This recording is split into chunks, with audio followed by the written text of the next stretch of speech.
তবে কি হত্যার মিথ্যা মামলা থেকে মুক্তি পেলেন সাকিব আল হাসান?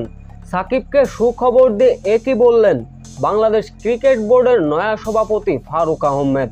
বিস্তারিত জানতে ভিডিওটি না টেনে সম্পূর্ণ দেখার অনুরোধ রইল। যে 5 তারিখে সাকিব আল হাসানের নামে ভুয়া মামলা দেওয়া হয়েছিল, সেই 5 তারিখে সাকিব আল হাসান ছিলেন কানাডায় গ্লোবাল টি-20 লিগ খেলছিলেন। এটা যে মিথ্যে বানোয়াট মামলা দেওয়া হয়েছে তা এক প্রকার স্পষ্টভাবে পরিষ্কার।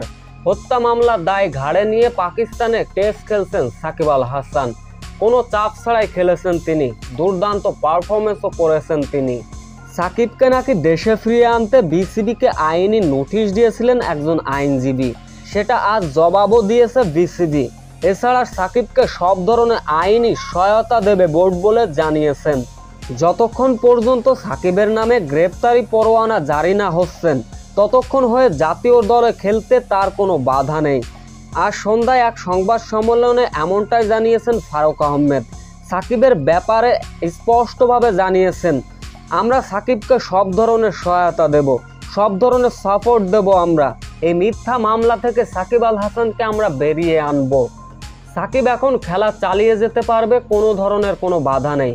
এই মিথ্যা মামলায় সাকিবকে কেউ ফাঁসাতে পারবেন না, এমনটাই জানিয়েছেন বিসিবির নয়া সভাপতি ফারুক আহমেদ।